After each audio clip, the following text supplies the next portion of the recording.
Hello, my name is Vincent Pecora. I'm a professor of English and interim chair of linguistics for the time being at the University of Utah. And I'm going to be making the introduction tonight. I must start by making a small confession. I am generally skeptical of people who write their memoirs before retirement. After all, Jean-Jacques Rousseau finished his so late, he died before their publication.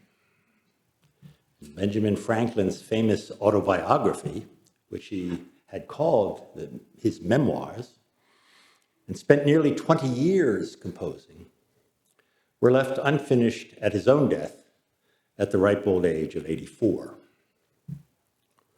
Of course, there are always peculiar outliers, Augustine of Hippo among them. He wrote his Confessions, arguably the germ cell of the genre, when in his early 40s.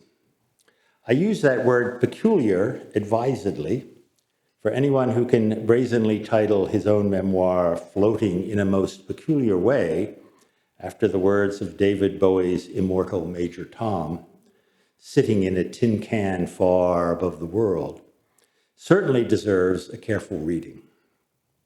When I first got Professor Chude-Sokei's book into my hands, I wondered in just what way he would portray himself as floating above the world, especially since I already knew the rudiments of his earthly peregrinations from Nigeria to Jamaica and then to South Central Los Angeles and UCLA, where I finally got to meet him.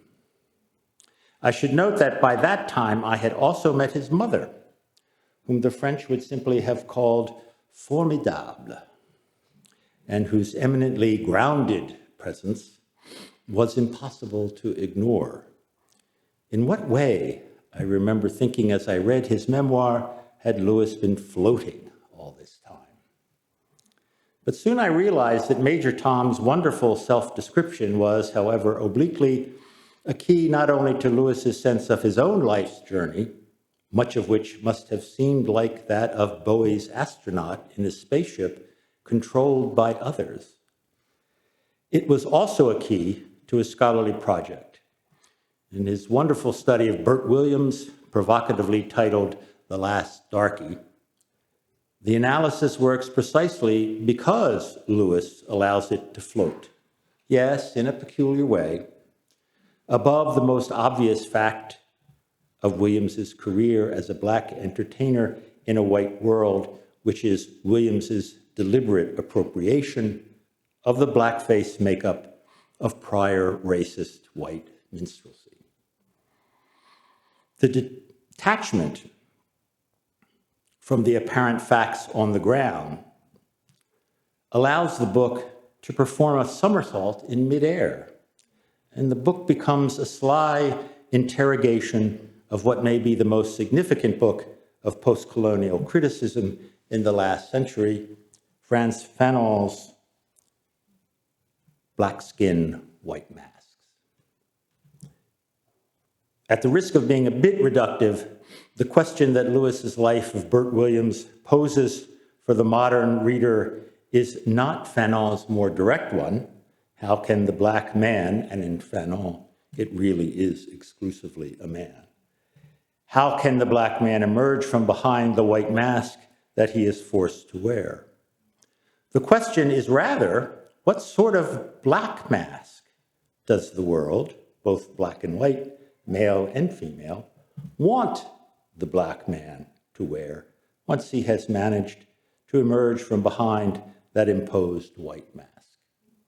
In short, the performative conundrum of all identity making is the deeper subject of this book, and it achieves liftoff, if you will pardon the pun, only by considering Black on Black minstrelsy and the African diaspora, in the subtitle's words, as inextricably tied to one another and not as some P.T. Barnum-like stage act on the part of one Black entertainer.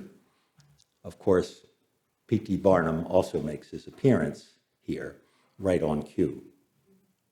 I would say that Lewis's more recent work, titled The Sound of Culture, Diaspora and Black Technopoetics, is a similarly peculiar concatenation of floating signifiers, and it displays the same remarkable play with masks of one sort and another. P.T. Barnum reappears, this time in the service of what Lewis calls the racial uncanny. That is, the performative space where what should be repressed by the facade of technological progress, from automation and robots to computerized masters and slaves to Victorian science fiction to more recent cyberpunk, is allowed to reveal the race-based surplus of meaning it conceals. Indeed, the utopian promise of Norbert Wiener's and Hans Moravec's vision of artificial intelligence depends on a machine that is free of the burden of race only because it can be imagined as having a soul, even though we all know it has none. And suddenly, the repressed and putatively soulless African slave at the heart of American history is given a new, uncanny lease on life. It is all accompanied by the soundtrack of the Black African Diaspora, where the poetics of jazz, Jamaican dub, and Afrofuturism become encoded as a multi-layered culture industry technology, concealing as much as it reveals. I'm thus delighted, despite his precocious memoir, he's not really that young, to introduce to Salt Lake City Professor Louis Chude-Sokei in conversation with my good colleague and friend, Professor Scott Black, director of the Tanner Humanities Center, which is primarily responsible for this event tonight. In turn, the Tanner Humanities Center wants to thank the supporters who have helped make this event possible: the O.C. Tanner Company, Salt Lake City Library, Salt Lake Arts Council, Salt Lake County Zoo Arts and Parks. Louis, you're supported by the zoo. Utah Humanities, the King's English Bookshop, and other supporters who become friends of the Tanner. Finally, Scott and I wish to express our many thanks to the Tanner Humanities Center staff, Beth James, and Robert Carson for making this event and all our events possible. I now give you Louis Chude-Sokei and Scott Black in conversation.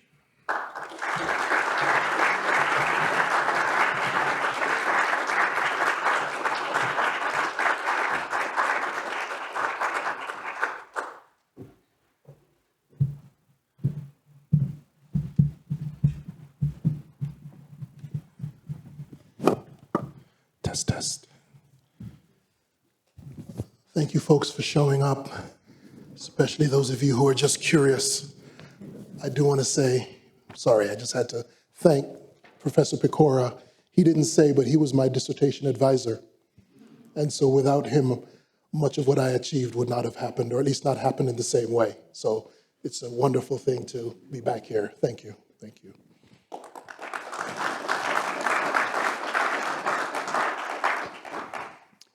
Welcome, Louis.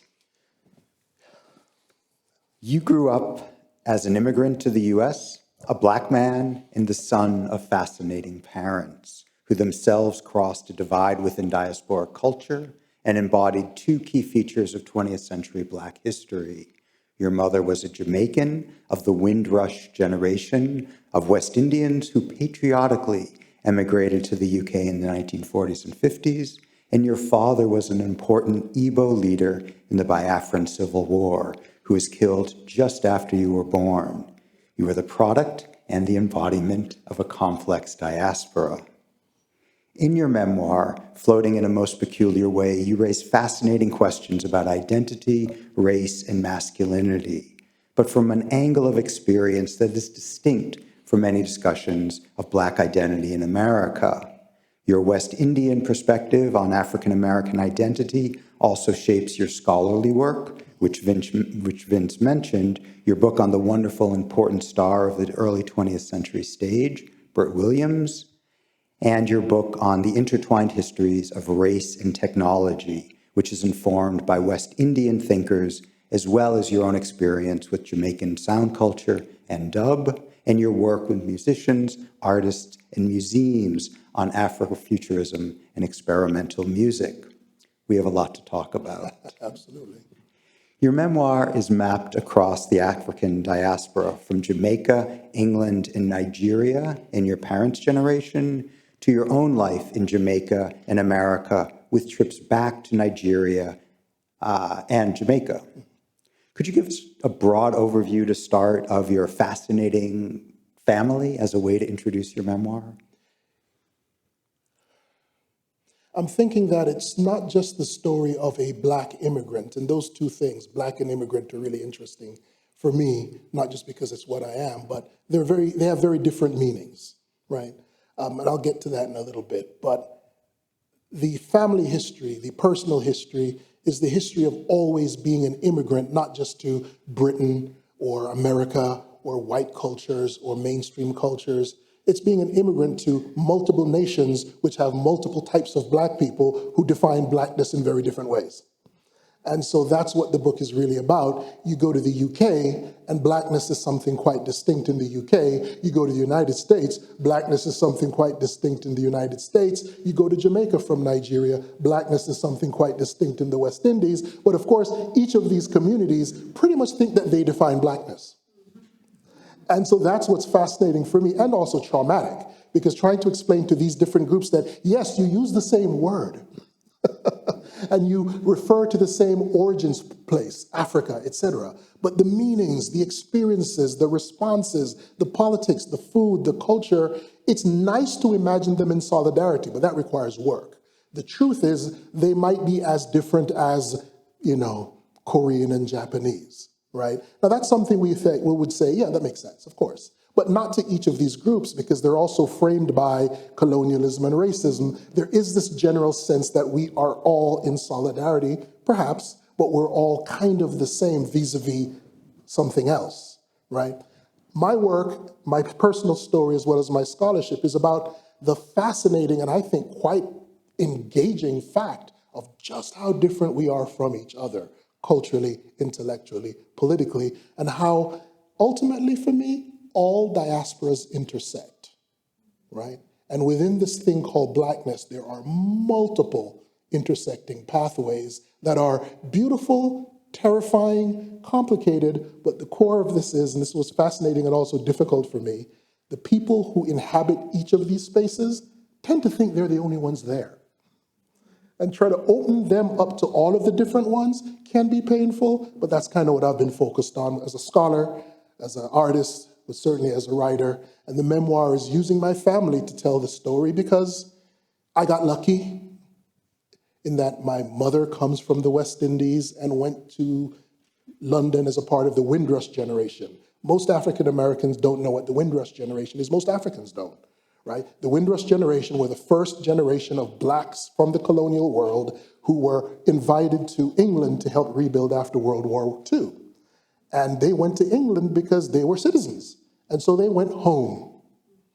And when they arrived home, they discovered that they were not wanted culturally. And that changed how they saw themselves in the world, right? That's an important thing, the Windrush generation. That's the beginning of what we call multicultural England. There were Black people there before, but the Windrush, they came in huge numbers, right? But then they also interacted with African students who were being brought from the continent, trained in England to take over after the British left the colonies. So you've got these Jamaicans, most of whom were taught that Africans were savages, right? Encountering Africans who'd never heard of Jamaica or Trinidad, right? Interacting with each other in London, I found that really fascinating, right? Then you take those people and bring them to the United States, which has its own history of race and identity, right? Mix it all up together, that's a very interesting stew. Right? And it's not an evenly distributed stew. There's pressure, and you talk about that in growing up in Jamaica, the sort of force of African-American Black identity in American terms. At the beginning of the story, when you're a kid in Jamaica, you write about practicing being a Black American.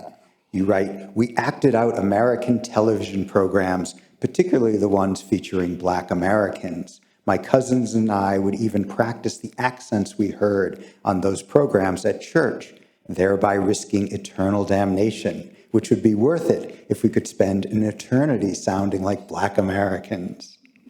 Later, when you're actually in America, your aunt tells your mother, you have to keep his accent strong. They must hear him before they see him.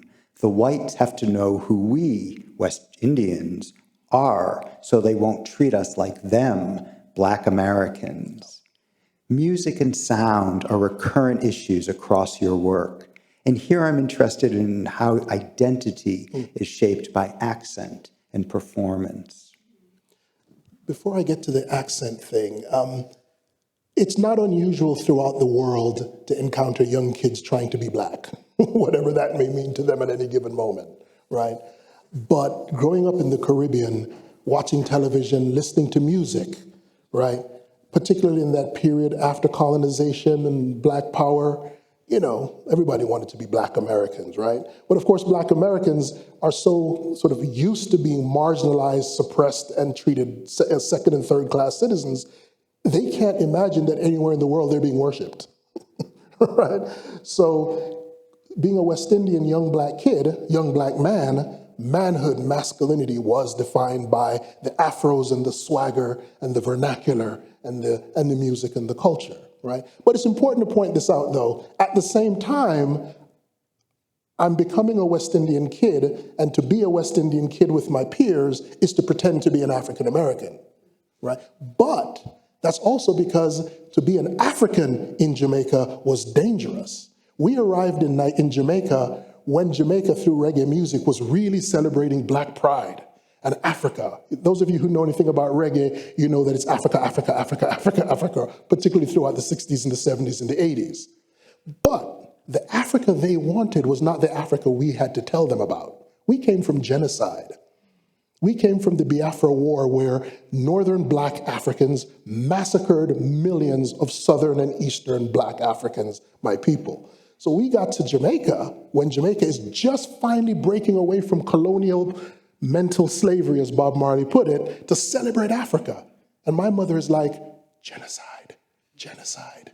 They didn't want to hear that, right? And so that becomes a part of the tension around what Blackness means growing up, right? But the vernacular, many immigrants of all sorts, but Black immigrants in particular, know that when you, listen, I know that this book, for those of you who know it, there's a lot of airing dirty laundry in the book, right? It's very difficult for a lot of people to read parts of the book because I air things that we like to keep secret and private. You know, my argument is that there is no longer anything secret and private anywhere at all, ever. So get over it. So, a lot of West Indians, for example, they understand that white Americans will treat you differently if you have an accent. There's a long history of this. And so a lot of West Indians go, therefore, we must emphasize our accent. They must hear you before they see you, so that they will treat you differently than they will treat those who they might think you are based on how you look, right? That's not unusual for a lot of different groups, but certainly in the Black world, right? Even African immigrants understand that, well, you know, we can pass as African American at times when it's useful to us, but at times we have to distinguish ourselves because whites will see us differently, which is why Black immigrants have, in many ways, quite radically different socioeconomic and cultural outcomes in America than African Americans. Quite radical, right? And a lot of it has to do with playing this sort of game of passing when you can, differentiating yourself when you have to, right? So, which is why the Bert Williams book was written. It's really about, Black people passing as other kinds of Black people for different kinds of purposes. But the language becomes a way to separate groups of people who may look the same. The accent is a way to separate yourself. But as a person who grew up in and around Caribbean sound culture and was always kind of, playing in horrible bands and trying to create a musical career with from the margins of the music industry in different parts of the world, but in the country, I always paid very much close attention to music in the Caribbean and in the UK, which is a big part of my migrations, Britain. And you realize that a lot of black popular musics, one of the ways they achieve their own identity is having to first imitate African American music. That happens throughout the black diaspora. If you listen to early reggae, anyone, just look up early Bob Marley and the Wailers. They look exactly like Curtis Mayfield or the Temptations. They did. Some of you know what I'm talking about. They wore suits, they didn't have any dreadlocks, and they were doo-wop bands. It shocks people. But that's how they started. But then a moment comes when they go, we have to indigenize and sort of articulate our own Caribbean authenticity, right? And they do so by breaking away from African American music, which enabled them in the first place. But then they break away from it.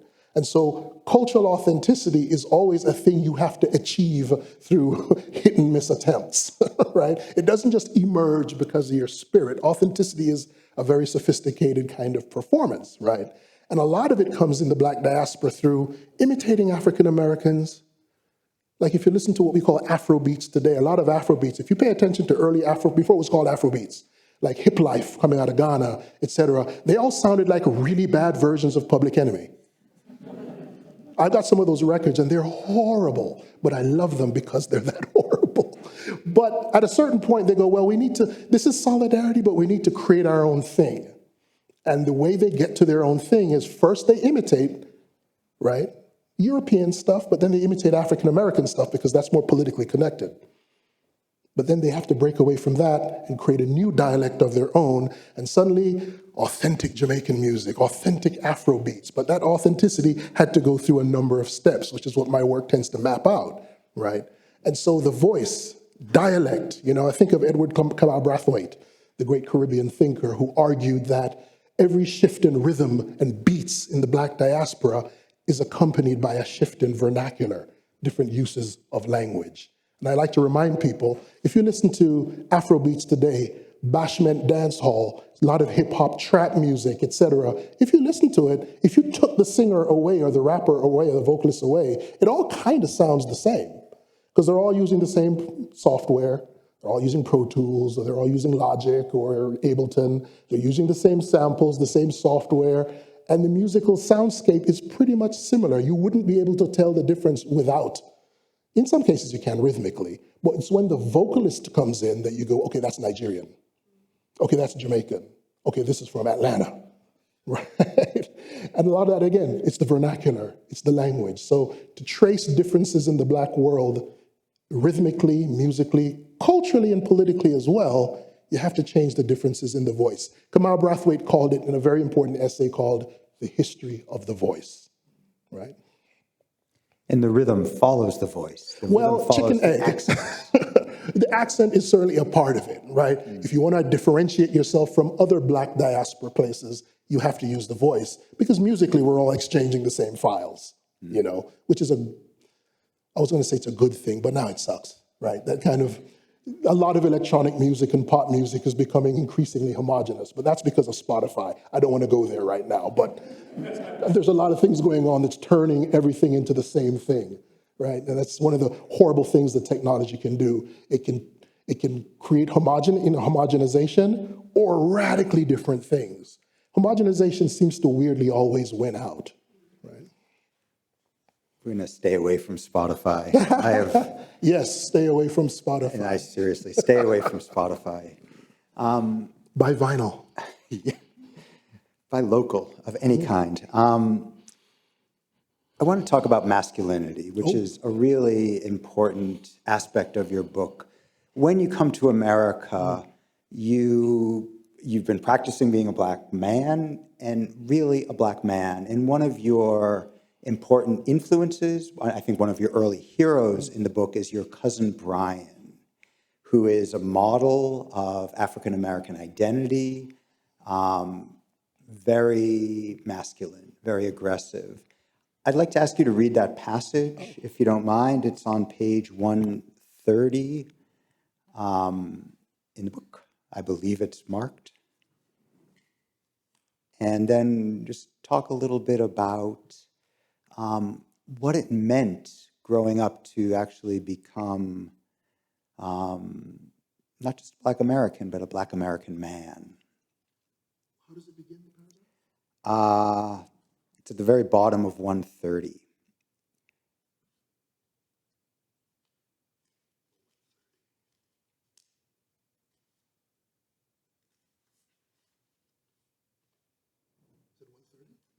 I believe so, yeah.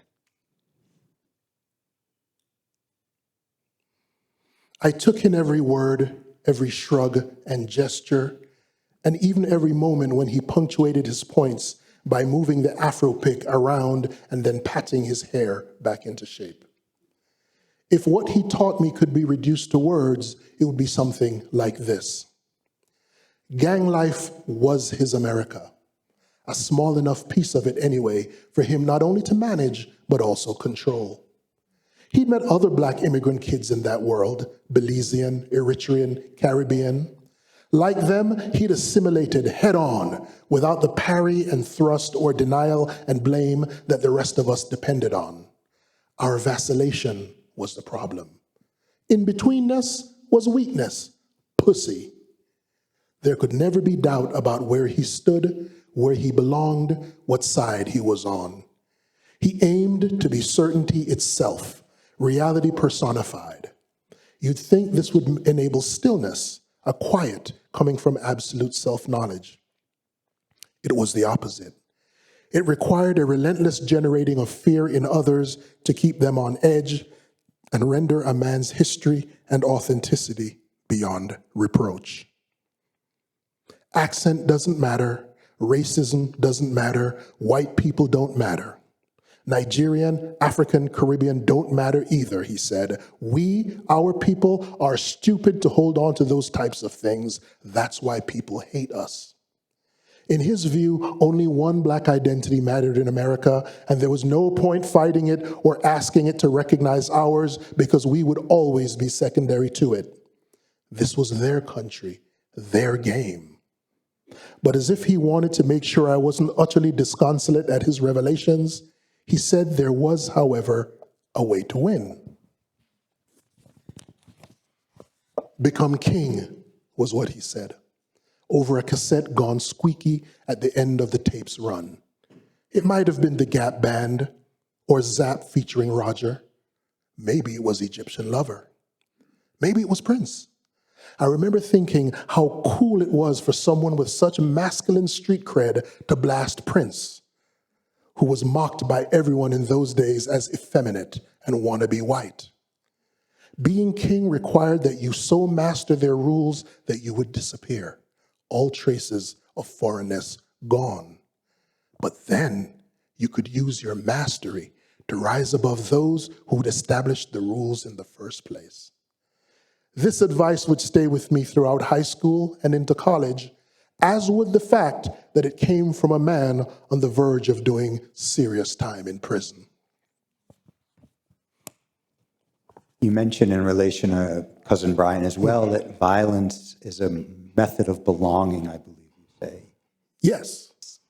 It's a method of belonging. It's a kind of authenticity, other people's notion of authenticity. But as I say there, being able to control people through their fear of you was something that he was very focused on, but that's part of being in gang life, right? My cousin Brian, the names of course have been changed, but my cousin, was a member of the Rolling 60 Crips in LA. He was a full-on serious gangbanger, but he was an immigrant. Somebody in the audience, I'm blanking on the name, this rapper that died a couple of years ago, Nip, thank you. I don't know why I'm blanking. Nipsey was Eritrean, wasn't he? Ethiopian Eritrean, but he came from an African immigrant family.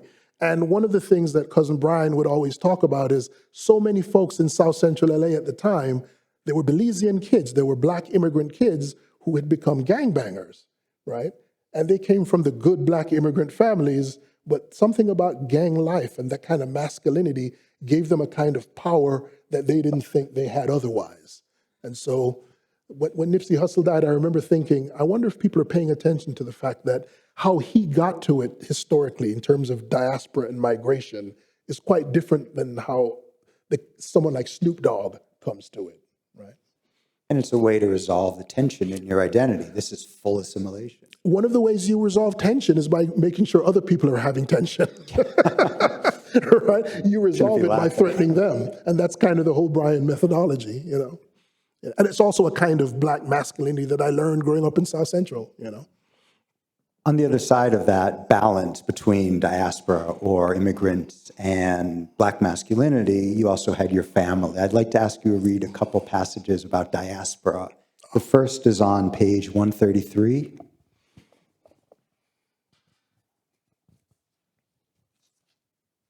Yes. Just a paragraph. Yeah. Diaspora was one of those words from my mother's Word of the Month or Word of the Week subscriptions. What made it stick out was that I heard it repeated around the table. The word meant the scattering of a people across different lands and countries and languages. To me, this meaning seemed immediate, oppressively intimate. It wasn't just about the Middle Passage and slavery in the New World. It wasn't even about our more specific migration from Africa to Jamaica to America. It was accents and curses, uncles and aunties, cousins and endless trips to Western Union, and obligations of all kinds. Diaspora was mapped across the plates of ackee and saltfish, fried dumpling, escovitch fish, and curry goat. Everyone was there, or I should say, everywhere was there. Change the dishes, and that's the experience of many of us. Family is family identity, including American or hybrid American identity, is always about the food you continue to eat, the family table. In a sense, many of the key conversations in your book are taking place over tables of a lot of food. Listening to music and all that. And, you know, family, universal, diaspora, conversations. But, as the book really accounts for, endless drama, right? It's not even how wonderful it always is. It's very painful. It's very difficult. But one thing I loved about this, and the book enabled me to sort of express this, is it hurts a lot. It's quite traumatic, but it kind of is the shape of who we are, right? The sort of the ugly, weird, the frankness of these conversations. One thing, I'm going to say black folk, but I think everyone relates to this. You know, one of the best things about having grandparents and uncles and aunts, they say some crazy shit, yo. And stuff, right? Stuff that you would never write in a book because you don't want people to know you're related to people who think this stuff, right? But this book is about, that stuff is part of who we are too, culturally, politically, linguistically, absolutely. Yeah. You know? And that complexity, that's frankly where the fun is. That's where the interest is. When you're writing about it. Yes. One of the scenes I like most in your book, it's a sweet, charming scene, is Coach, one of your high school teachers, a remarkable woman who recognized you, supported you in a really wonderful way. I'd like to ask you to read a scene of your experience with her. I can't remember which chapter. It's the end of it. It's page 101. And maybe you could talk a little bit about who she is, and as a way to introduce this scene. Yeah, well, I'll read it first. This is in the center of South Central LA, school called Crozier Junior High, still there. People thought I made up the fact that the junior high school was across from the courts and the juvenile court. I didn't make that up. My junior high was across from juvenile court, and we saw people going back and forth between the juvenile court and the school, right? Particularly older brothers, right? One day she approached me in the middle of the playground. Angrily, loudly, she demanded I march off to her office. The fact that she continued to treat me like a thug in public was surprisingly generous. Her demeanor changed in the privacy of her office. Sitting me down, she presented me with a large box from the floor next to the desk. I opened it to find it packed with old and worn science fiction novels, including the shiny textured covers that in Jamaica were rare. It was hard to maintain my chosen persona when I saw that this collection had been curated by someone who knew and loved these books as I did. There were books I hadn't read by Marion Zimmer Bradley, Robert E. Howard, Philip Jose Farmer, but others by Michael Moorcock, Andre Norton, and Larry Niven. These were utterly new to me. There was even an almost complete collection of Edgar Rice Burroughs' Barsoom series. I thought Coach was merely showing the books to me, but she said the box was mine. I could collect it after all of the students had left school so that no one would have to see. I was crippled with a gratitude I did not know how to express for the books, but also for the secrecy. Coach's acknowledgement of the difference between persona and self lifted a burden I'd carried alone. Her actions suggested that the space between the two would be a terrain of struggle for some time, but that it was a battle that could be waged in secret and that could be won. Yeah. The Coach scene I just read depends on an earlier scene where she discovers, I carried to school one day my prized possession, something that I couldn't allow my friends to see because they would have just beat the hell out of me. It was a collection of short science fiction stories that I'd been writing on the down low. And they couldn't know, not these brothers, they were not interested in me in science fiction. And so I carried it around with me because it was my treasure. And I left it in the locker room. And I'm walking home with my crew, and then I'm like, oh my God, I left it. If someone found out that I'm writing science fiction stories, that's it. My credibility is gone. The fear that I was able to generate in others would be gone. So I ran back and I couldn't find it. And I spent a whole weekend just terrified. Who found it? What happened? The next day the end of the weekend, I go back to school, and the Coach takes me into her office, and I don't know what it's about. I think she's gonna get me for something else I've done. And she pulls out my stories, and she goes, "Did you write this?" And I said, "Why?" She goes, "No, did you actually write these stories?" Right? She clearly didn't believe that I could do that. And I'm like, "Yeah, why?" And then she just gave me back the stories and sort of nodded her head. And then this scene is a few days later. She brings me this box of science fiction novels because she'd read science fiction as well. So that's the whole story about Coach. And it's important too, my favorite part of that section is when the whole argument was that Coach is a lesbian, she's a lesbian, right? And none of us really know what that means, right? And so he's talking about, well, what does a lesbian mean? And they go, she can dunk a basketball. And so that was the definition of lesbian or queerness for us. She could dunk. But that moment when she acknowledges that, okay, I want to represent a kind of understanding to this young guy, but I understand that he can't blow his cover as a young black guy in the public, that she understood that mattered a great deal to me. That she, honestly, treated me in that conventional racist way. You stupid young fuck, what do you know about this, that, ever? But that was a mask for her protecting my reputation so she could be very generous to me. That was very complicated, but even then I realized that was a very special thing, but a complicated thing, right? Because I'm not saying that Coach, I don't know what her racial or political ideology was, whatever it was, because people who've talked about this scene have said, but she was a racist, right? And I'm like, I don't actually know, I was like 15. What I know is that she loved science fiction.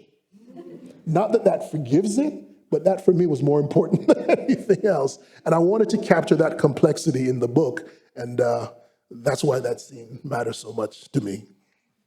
It's a remarkably generous scene, and I don't just mean the books. I mean the recognition, Yeah. I mean the willingness to help you understand the difference between the necessary persona and yourself. That's a tremendously valuable lesson. Now that I'm older and know a lot more about identity and politics, it could be very well that in terms of sexuality, she understood the need to maintain a public persona. It could be that, right? But I don't know. And of course, as an English professor, I just appreciate the gift of good sci-fi, Michael Moorcock included, which is wonderful. I'm glad you know that name. One of the people that got me inspired to start studying real literature was Michael Moorcock. We don't make those kind of distinctions here. Well, good for you.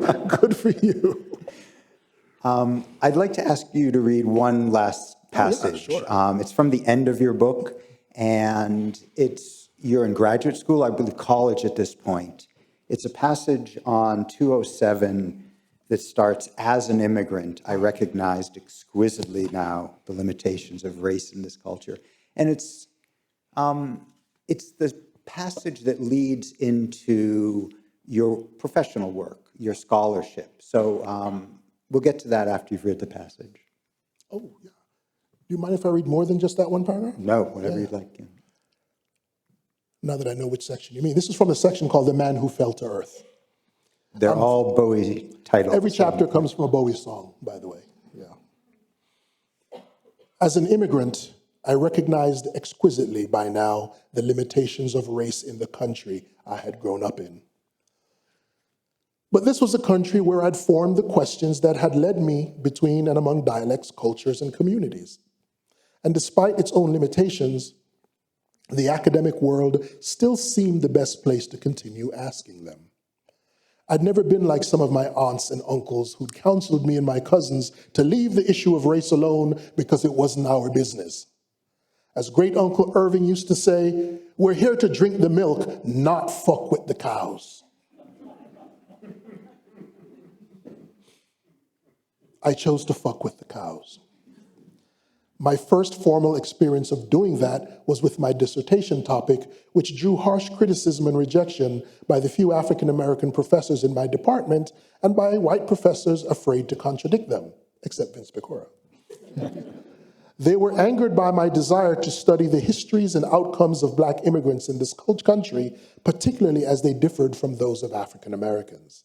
They didn't want to sponsor a dissertation that described how and speculated why Black immigrants seemed at times to perform in America like many other immigrant groups, and argued for how their different responses to racial prejudice influenced those outcomes. For many of these professors and my fellow students, it was also a betrayal to make public the prejudices and tensions within Black communities. Turns out that Cousin Brian was right. There was only one story that mattered here.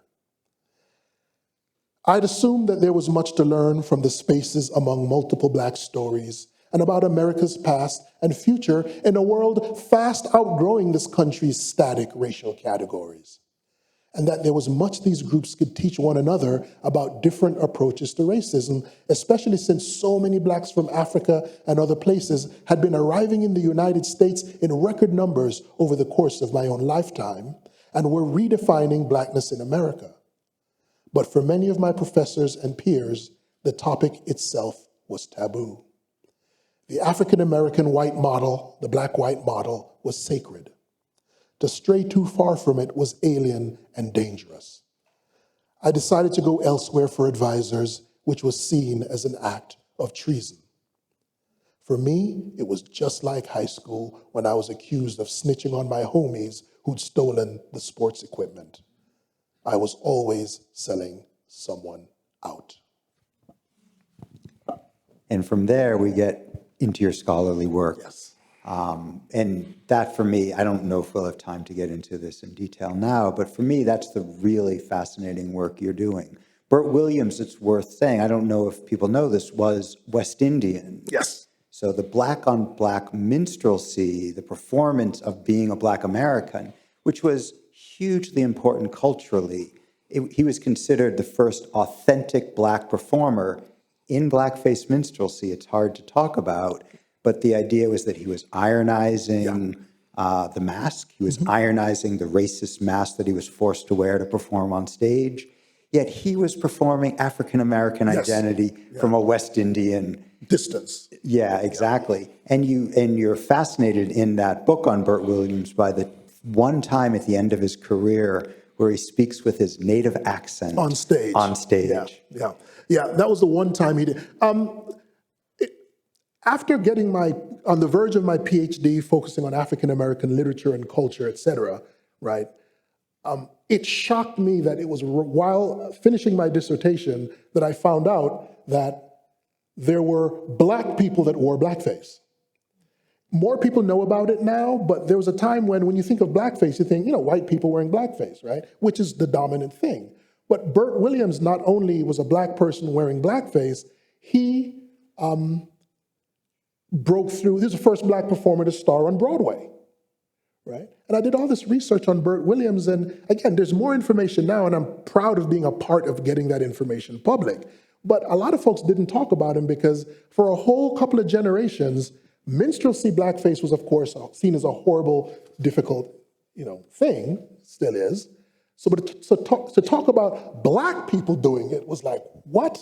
So I felt really betrayed that I am getting a PhD on black literary and cultural studies and performance and not even knowing that they existed, right? So the silencing of this was so powerful, not just because whites were afraid to talk about it, but black folks were afraid to talk about it. I did research and I realized that W.E.B. Du Bois loved Bert Williams.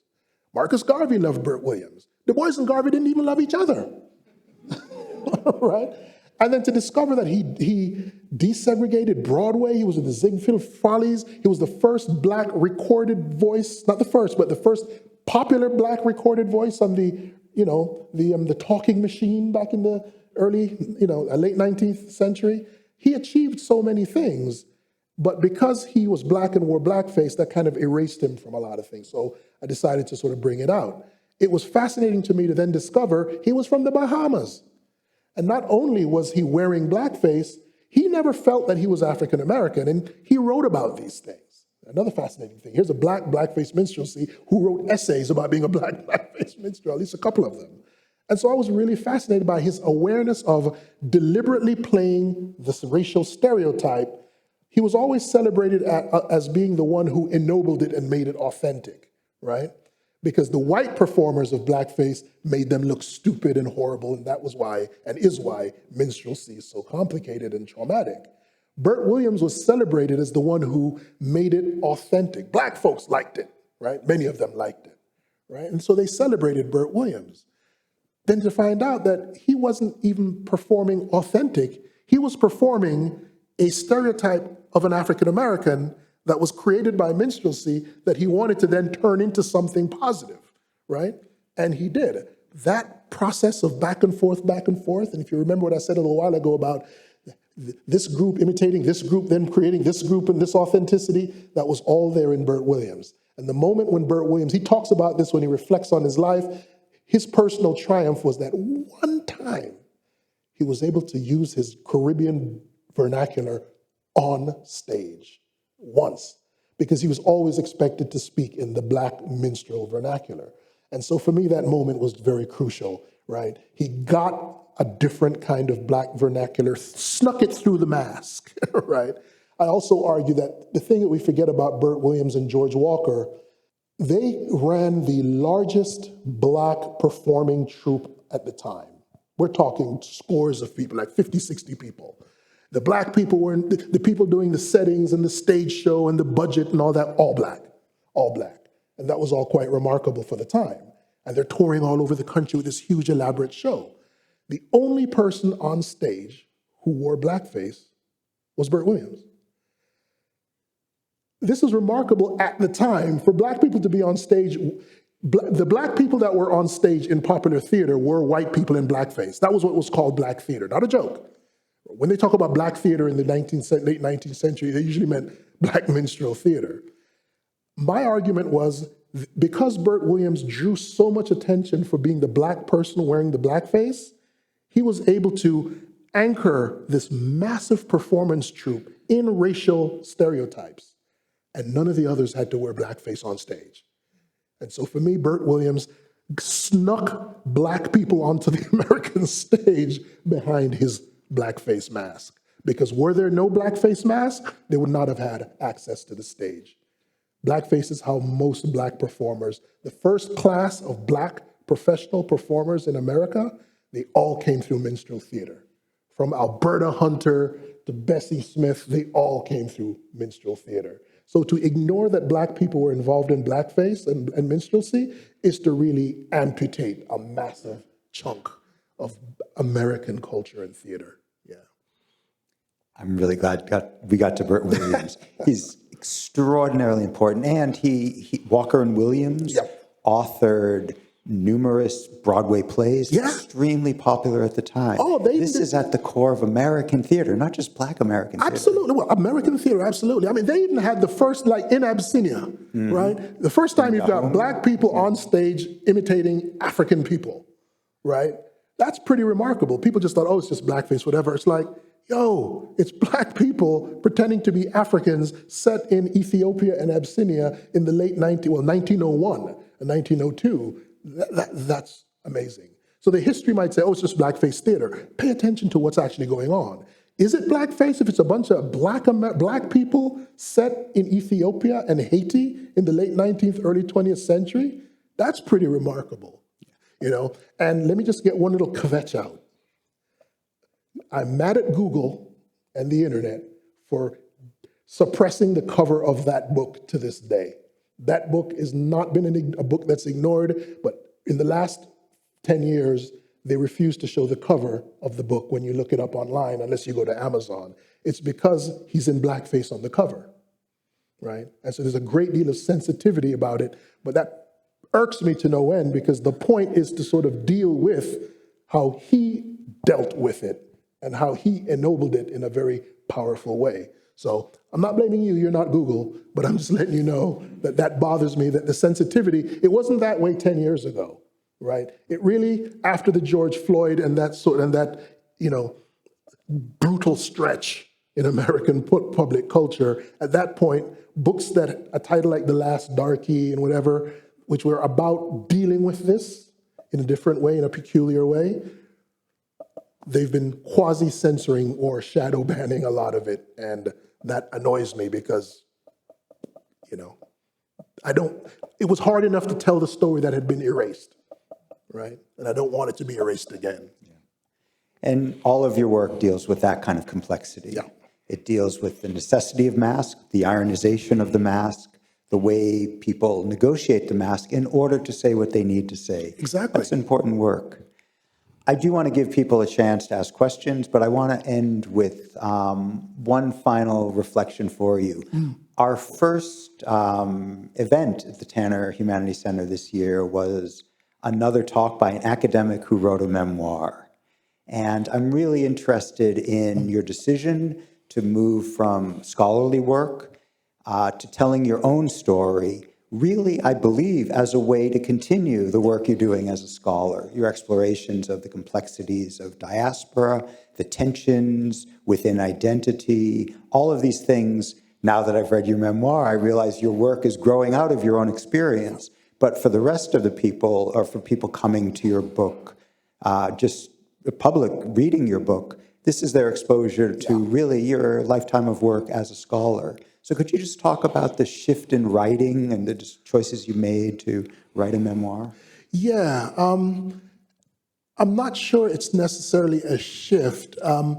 I spent a lot of years in my late teens and early 20s doing two things while going to school and working for my uncle in this carpentry shop or doing all kinds of things. Two very important things. I played in a long series of crappy bands, right? And I wrote a bunch of really bad novels. And I was always writing different kinds of things and being involved in music and sound. Didn't quite know where it would end up. But at a certain point, I realized, man, I suck as a novelist. But I was pretty good, I thought, with nonfiction. And so I began to think of scholarship and academic work as just a kind of nonfiction. And I always admired your writing. Susan Sontag was a big hero of mine, and a lot of different people, Wole Soyinka, people who wrote scholarly work, philosophical work, public work, literary work. And so I always wanted to be one of those kinds of people. So realizing that fiction wasn't, my thing, focusing on nonfiction as having academic aspects, public aspects, journalistic aspects, creative aspects, that made me feel like even though I may have established myself as a scholar first, in my mind I was just a writer who had access to different voices and types of scholarly writing. So I'd been trying to write I've always written different kinds of things, but it was only after the scholarly work took its own identity and I became sort of a figure in the scholarly world, I was able to go, well, all that stuff is really rooted in my family and my persona, and I don't know that a lot of people, outside of the academy are getting the vitality and importance of some of these ideas. As a Black scholar, I was the editor of the Black Scholar Journal for a long time. I just stepped down last month. Director of African American, I kind of know Black studies. I kind of know it, yeah? So one of the things I kind of know about Black studies is that in America, it's almost resolutely African American. That's not a bad thing, but it can be limiting for those of us who are other and different to it, right? And so in that section I read from the memoir, a lot of folks just have not been really supportive or comfortable with these broader questions about diaspora and how they don't necessarily jive with certain African American narratives or Caribbean narratives or West African narratives, right? So at the same time, it became clear to me that outside of the academy, which requires certain kinds of things, all scholars or grad students in this audience, no matter how free and open you are as a thinker, there are things you must do structurally and ideologically for the profession. But I knew that outside of the academy, more Africans have come from West Africa since 1990 than at the height of the slave trade. Yeah. A lot of the stuff is going on in terms of what Blackness is and means in the United States. That conversation for me is vital, but trying to have it in academic language, I found it to be difficult. And people were unwelcoming of it in some cases. But outside in the broader world, you think about Adichie's book Americana and Teju Cole and all these books coming out, it was clear to me as a person who interacts with a lot of different kinds of people culturally that America, white America, brown America, all kinds of America, they're pretty aware of the fact that, there's a bunch of Nigerians over there. Oh, wait a minute, those Nigerians are not the same as those Jamaicans, right? Or wait a minute, what's going on between the Eritreans and the Belizeans, right? It seemed to me that America was ready to have that conversation and wanted to have it, whereas the academy is still a little touchy-feely about this conversation. And some of you are nodding your heads in the audience. I think some of you at least know what I'm talking about. So to write a memoir, which was a gut punch to the heart, to the soul, to the blood, to the bones, it was because I know that a broader community in the United States, Black, brown, white, gay, straight, whatever, would respond to this complicated world that we live in around race and identity. Whereas I think the university academic world is having to be pushed there, right? And so that's why the memoir mattered to me, to really basically go public with this broader conversation. I'm not inventing it, God knows, but I wanted to really accelerate the conversation. It's a terrific book, and it's a terrific read. Thank you. Maybe a failed novelist, in your words, but you're a terrific nonfiction writer. So thank you very much, Louis, for joining us today. It's a terrific conversation. Thank you, thank you.